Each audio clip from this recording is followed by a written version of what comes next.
This brother, Jokic, I mean, just a big tub of lard, just shoving people around. No six pack, and ain't stealth built or anything like that. He's just big and strong. Waddle. He don't even walk. He waddles and stuff. You just look at him, and you can't stop him. Yeah. There's nothing you can do. 68% from the field, and not on dunks or easy layups, but on ridiculous fadeaway, off-balance floaters, and shots that should never go in. Those numbers don't even make sense in professional basketball. Nikola Jokic is putting together what could go down as the most efficient, high-volume scoring season the league has ever seen. And he's doing it while moving like he's half asleep, barely jumping, and still making every defense in the NBA look completely clueless. Teams saw this storm coming years ago, and that's exactly what makes it so wild. They had time to prepare, to study every inch of tape, to build entire defensive systems just to stop one man. And it didn't matter one bit. Front offices tried everything, double teams, switching, trapping. But there's no blueprint for what Jokic does on a basketball court. He's not just the best player in the league right now. He's a full-blown problem that the NBA has no solution for. This goddamn Joker guy, man, he's shooting like, did they say in like the last 5 or 6 games, he's shooting like 77% from the field? Yeah, this season in 3 weeks, I think he's at 67% from the field. Oh my God. The 2014 draft told the whole story before it even began. 40 names were called before Nikola Jokic. 40 players that teams believed were safer, smarter picks than a slow Serbian big man who barely looked awake in his highlight reels. Pick 41 went by quietly, one of those, hey, we'll stash him overseas and maybe call him up later kind of moves. Nobody blinked. At best, scouts saw a backup center, a guy who might eat a few minutes in garbage time when the real stars were resting. The scouting reports, brutal but confident. No athletic burst, no vertical, can't defend in space, limited upside. That word limited followed him everywhere like a shadow. Every team's notebook said the same thing. This guy won't survive playoff basketball. The plan was simple. Drag him into pick and rolls, wear him down, and expose his lack of speed until his legs quit. On paper, he looked like a liability waiting to happen. Every front office bought into that same story before he even touched an end. Early on, it looked like they were right. His first few seasons didn't shake anyone's world. Solid bench minutes, decent scoring touch, smart passes here and there. Good role player, they said. Nice surprise off the bench, they smiled. Nobody saw a future MVP hiding behind that sleepy grin. Then, out of nowhere, flashes started showing up. Wild, unexpected brilliance that made people stop and stare.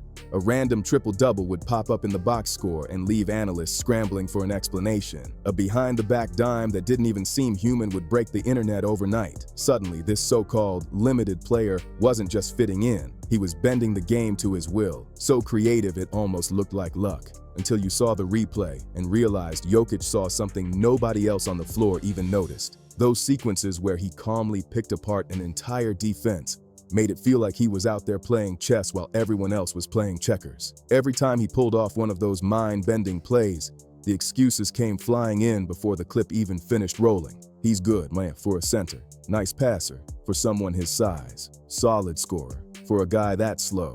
There was always a qualifier, always an asterisk, like people couldn't bring themselves to just say he was great, period. Every compliment came with a ceiling attached, like they needed to remind him where he supposedly belonged. On paper, the logic made sense, or at least it did back then. When the playoffs hit and the intensity spikes, athleticism usually wins. That's the old rule.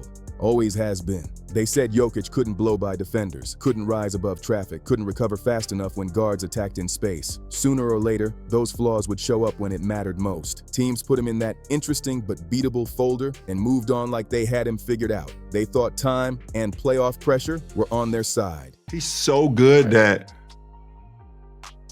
people barely talk about it. Right. It's like, oh, well, like it's just normal. Like it's normal. This shit is not normal.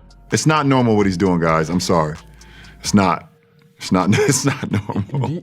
But once Jokic became too good to ignore, panic set in. The league started hunting for answers with real urgency. Every coach had the same plan scribbled on their whiteboard. Speed him up, force quick decisions, drag him into space, attack him in pick and rolls until his lungs give out. We just taking this dude for granted, man. He is the best basketball player in the world. You just going out there getting easy triple doubles every day, and he ain't getting them fluky 10 points, 10 rebounds, 11. He get like 25, 16, and 17. Double team him early, cut off passing lanes, make him shoot tough fadeaways, switch everything, and dare him to go one-on-one.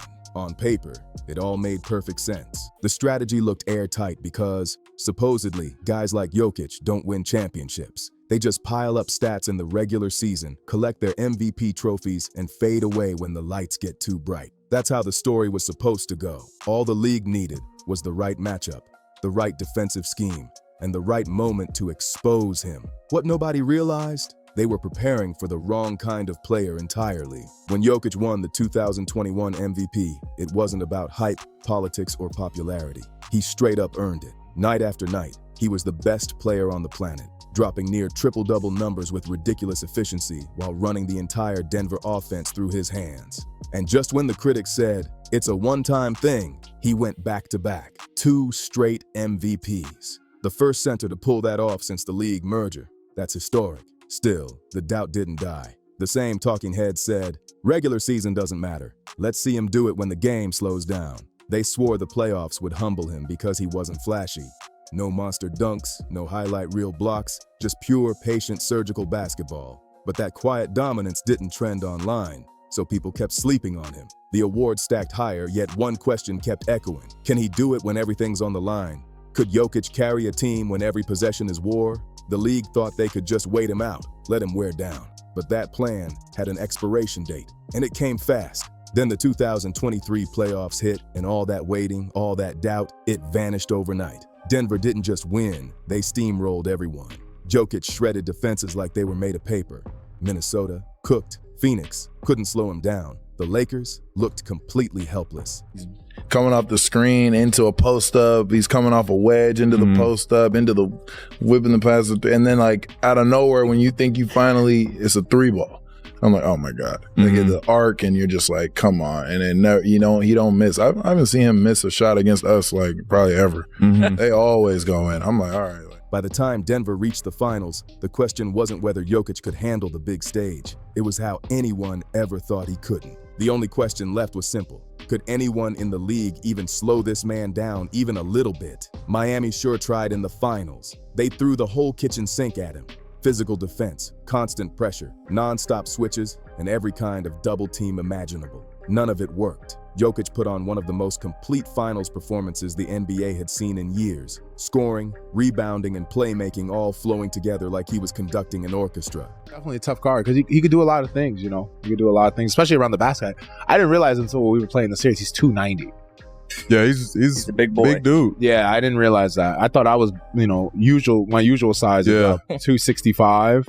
And, because I'm a 4 now and everything, I'm usually around like 249. Yeah. So I was like, damn. I didn't realize it was that big. He's like, everything happened on his terms, at his pace. That finals MVP didn't just crown him a champion. It shut down every argument that ever existed. No more. Wait till the playoffs. No more. Let's see if he can handle the pressure. Those takes were dead on arrival. The league finally got its answer loud and clear. Nikola Jokic wasn't hype. He was real. But then came the shocker. What happened after the championship? Every team went back to the drawing board, desperate to figure out how to stop him. Coaches got creative, doubling him earlier, pushing him around, bending the rules for extra contact, and building entire defensive systems dedicated to one question. How do we stop Nikola Jokic from tearing us apart again? Front offices spent the summer obsessing over game film frame by frame, praying to find a weakness, any weakness. The idea was simple enough. Copy what Miami tried, tweak it, and finally expose the so-called blueprint. But reality hit hard. There was no blueprint. The more the league studied him, the clearer it became. Jokic hadn't plateaued. He'd leveled up. He didn't slow down at all. He got sharper, more efficient, and even calmer under pressure. Every adjustment the league made turned into a trap for them. Double him early, he finds the open man before the help defense even arrives. Play him more physically, he draws fouls without forcing contact. Switch defenders on him, he hunts that mismatch and destroys it possession after possession. Teams started realizing something deeply uncomfortable. There is no right way to guard Nikola Jokic. Every defensive plan came with a built-in L. You could only pick how you wanted to lose. Protect the rim, he'd find the cutter. Take away the pass, he'd score himself. Give him space, he'd drain threes right in your face. This wasn't brute strength. It was pure basketball genius. Jokic wasn't reacting to what defenses threw at him. He was predicting their every move before it even happened. While everyone else was still reading the play, he was already 3 steps ahead, like he had the entire game mapped out in his head before the ball was even tipped. And the numbers? They're straight up alien level. Over 68% from the field on high volume shots, something no one in NBA history has ever done at this scale. His true shooting percentage? Off the charts. In territory few players have ever touched. And it's not like he's living off easy dunks or layups. He's hitting one-legged floaters from awkward angles, fadeaways with hands in his face, and soft-touch shots that defy logic. At the same time, he's leading the entire league in both rebounds and assists, a combination that almost never happens. And when it does, it's never looked like this. Nobody has ever led both categories while also being the most efficient scorer in basketball, until now. And then came November 13th against the Clippers, the perfect example of why no plan works against him. Their coach actually said the plan out loud.